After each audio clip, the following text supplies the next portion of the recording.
Voltamos para o terceiro e último bloco. Você vai acompanhar agora uma entrevista com o consultor de governança de TI e gestão de processos de negócios, Marcos Fernando Garcia Freitas Santos. Ele esclarece os objetivos, impactos e a importância do envolvimento de gestores no sucesso da implementação e elaboração de gestão de processos de negócios na empresa ou na instituição. Confira. A gestão de processo, na verdade, é um assunto que tem aparecido muito hoje dentro do mercado, né, nacional. É um assunto que já surge, né, como um assunto bastante dentro do mercado fora do Brasil, e ele é muito dito como sendo o famoso BPM que a gente ouve por aí, né? E o BPM ele é um modelo de gestão em que as empresas elas adotam a prática de processo como sendo algo do seu dia a dia.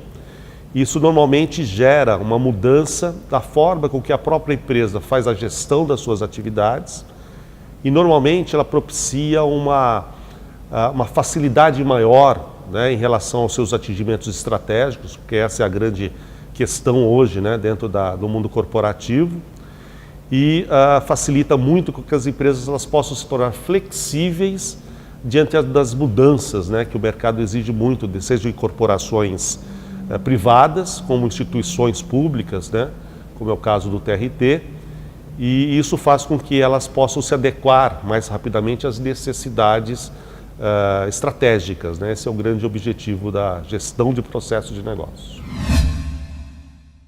O BPM ele tem algumas características, né? E eu diria que existem alguns fatores críticos que vão exigir, né, que a empresa tome como cuidado para que o BPM de fato aconteça. Talvez o maior deles seja a questão cultural. Na verdade, o grande impacto que o BPM traz dentro das instituições é uma mudança em relação a aspectos de gestão, porque como se coloca um componente novo, né, que é a parte de visão de processos, gestão, medição de resultado baseado em processo, isso normalmente faz com que algumas atividades, alguma forma com que a empresa pratique a sua gestão hoje, acabe sendo um problema em relação a essa implantação.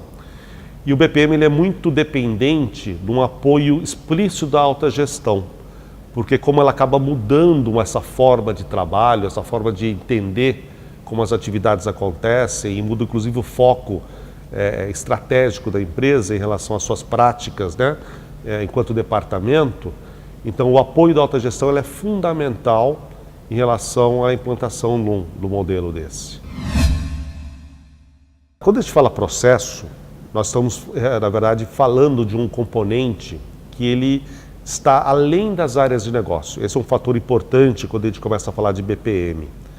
E o grande impacto que isso gera é que normalmente a gente deixa de pensar dentro das áreas, dentro das caixinhas que a gente está acostumado, e começa a pensar fora dessas caixas. Porque um processo de negócio enquanto conceito, ele acaba passando ou transpassando por todas as áreas. Porque o processo muitas vezes, ele depende de atividades de várias áreas.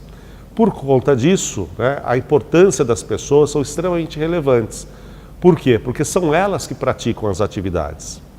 Então, muitas vezes, o insucesso, né, de uma implantação desse tipo passa também, talvez, pelo não comprometimento das pessoas que estão envolvidas nas atividades.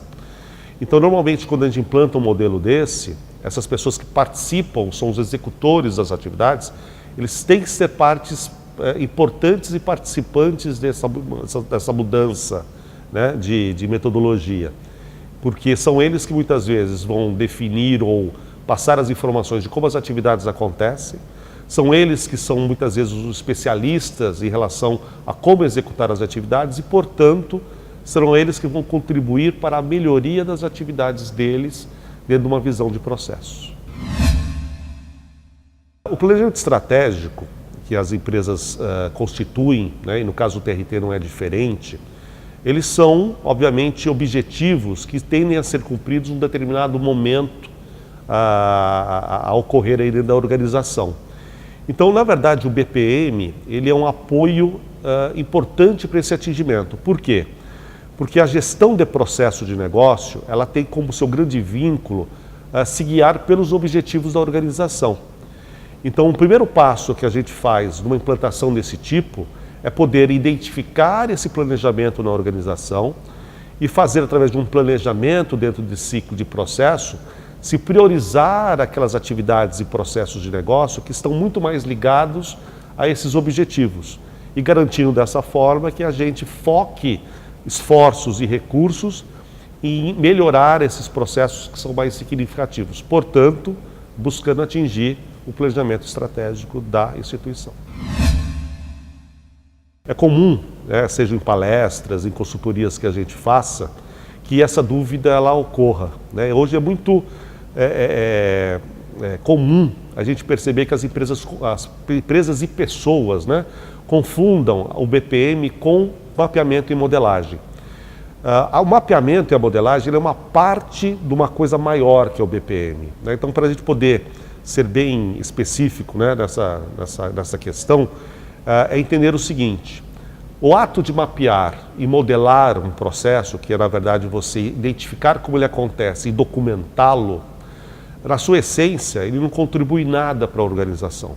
Porque se uma atividade é ruim e um processo é ruim, ele só passa a ser ruim e documentado. O que a empresa ganha em ter uma documentação? Nada, A questão toda é que o mapeamento ele não é um fim em si mesmo, ou seja, eu preciso fazer algo além. Este além é ter antes uma visão de por que eu estou mapeando aquele processo, por isso da ligação necessária aos objetivos da empresa, que eu devo mapear aquele processo que seja mais sensível e, ao mapeá-lo, identificar os seus problemas e oportunidades e, consequentemente, fazer as melhorias necessárias para garantir aquele objetivo estratégico. E fazer isso significa depois eu fazer uma gestão sobre esse processo para verificar continuadamente se o processo continua atendendo o objetivo. Então, ou seja, a camada em que eu tenho que tratar processo vai muito além do ato de mapear e modelar processos.